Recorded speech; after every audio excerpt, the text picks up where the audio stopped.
Each year, the graduating MED class selects one of its own to be the graduation speaker. This year, our graduation speaker hailed from the great state of Texas. Oh, come on, Texans.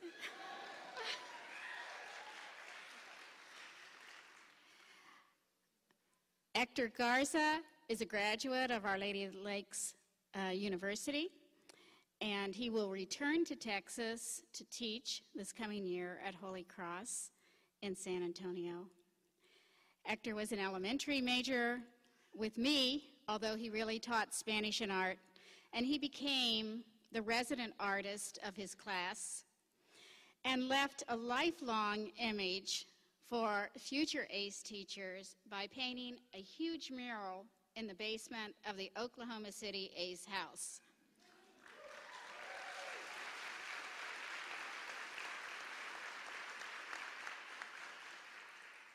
Hector, please come up and address your class.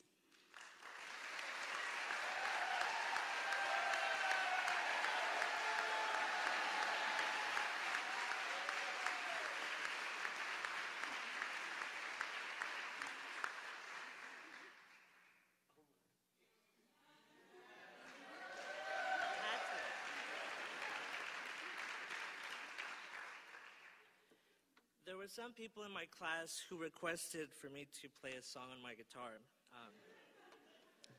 And because I didn't bring mine, my closer was kind enough to lend me his. But this song was special because I introduced it while I was teaching a lesson in Sister Gail's class. And, yes, Sister Gail. And teaching K3, 3-year-olds, 4-year-olds, and 5-year-olds, this was my main resource for teaching those kids. And I was teaching them the parts of the body. And so my practicum colleagues remember this song, and I hope they still remember the words, but it goes like this. Cuando un cristiano baila, baila, baila, baila. Cuando un cristiano baila, baila, baila, baila. Pie, pie, pie, pie, pie, pie, pie, pie. Pie, pie, pie, pie, pie, pie, pie, pie. That was it.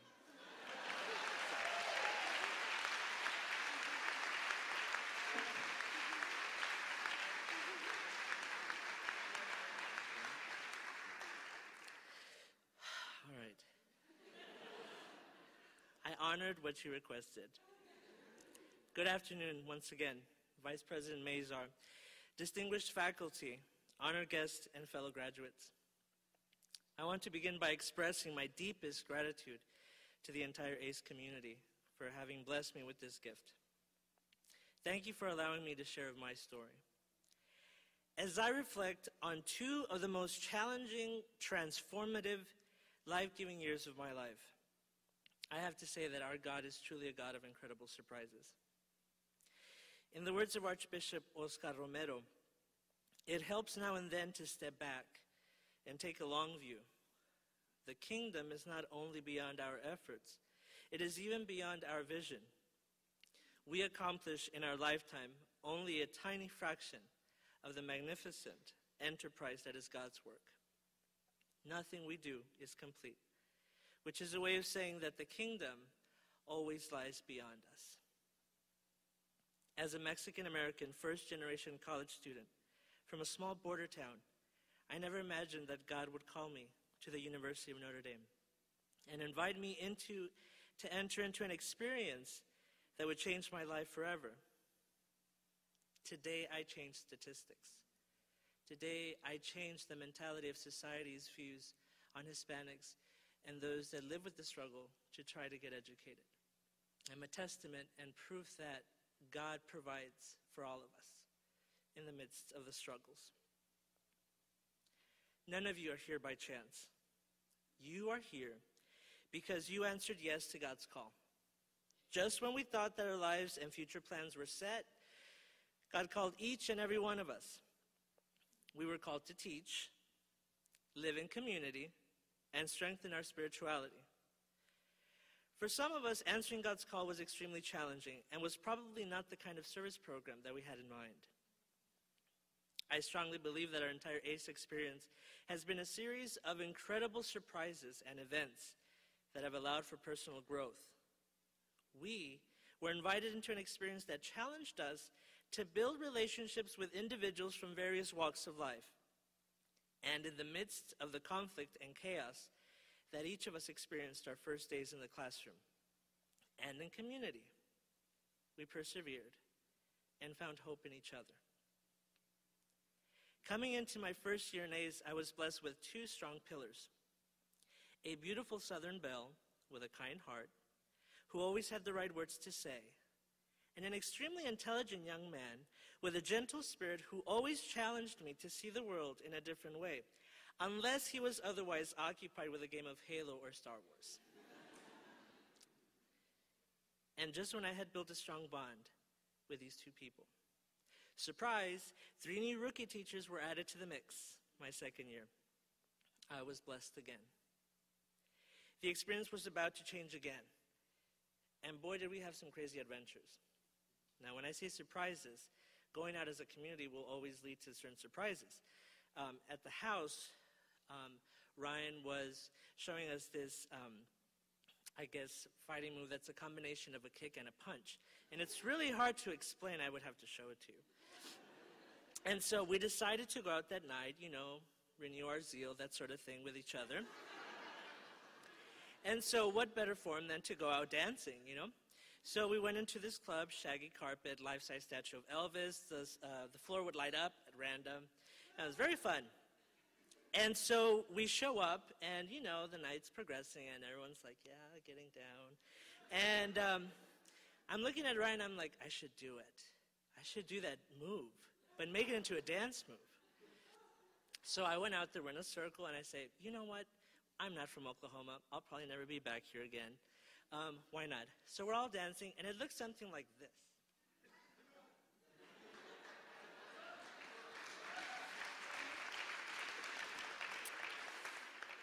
Everyone started laughing at me. People from Oklahoma were like, what? And eventually, everyone in my community started doing it too. And so for a minute, dirty dishes, trash, picking up after yourself, whatever conflicts, small issues in the community, it all went away for that moment. And at that moment, we all laughed together. It's a genuine feeling of happiness and community. Now, the classroom had many surprises for me. Each day was a surprise. And for you elementary teachers, this is true. It's always something different. I was in my 6th grade class, I have a little girl. Her name is Abigail. And Abigail lives with autism. And I was teaching a unit on sports, and it was basic vocabulary. And I was doing motions, so they could give me the word.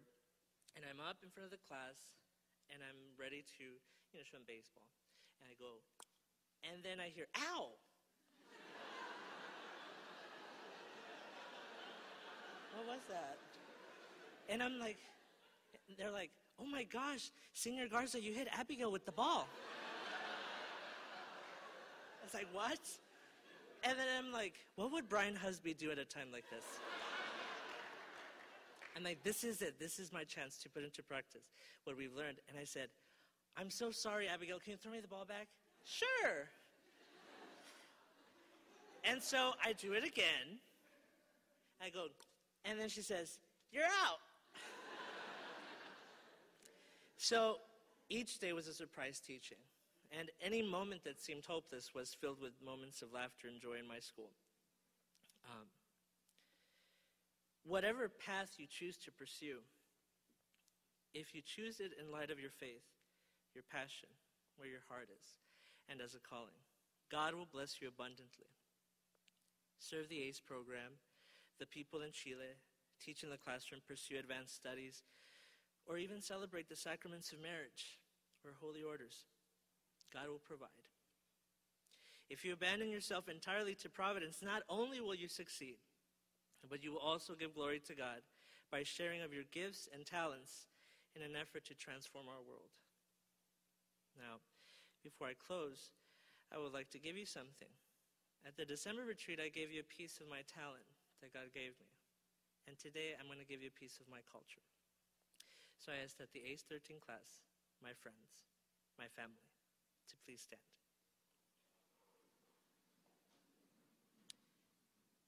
In the Mexican culture, la bendición or blessing is an extremely important ritual that is done before embarking on a journey or a new beginning. And I feel that it's fit for me to give you that blessing today. And this blessing is in honor of Our Lady Guadalupe and is said every feast day. Dulce Madre, no te alejes, tu vista de mí no apartes, ven conmigo a todas partes, y solo nunca nos dejes, ya que nos proteges tanto como verdadera Madre, haz que los bendiga el Padre, el Hijo y el Espíritu Santo. Amen. Please be seated. In closing, this is what ACE is all about. We plant the seeds that one day will grow. We water seeds already planted, knowing that they hold future promise. We lay foundations that will need further development. We provide yeast that produces far beyond our capabilities. We cannot do everything, and there is a sense of liberation in realizing that. This enables us to do something, and to do it very well. It may be incomplete, but it is a beginning, a step along the way, an opportunity for the Lord's grace to enter and do the rest. We may never see the end results, but that is the difference between the master builder and the worker. We are workers, not master builders, ministers, not messiahs. We are prophets of a future not our own. Thank you.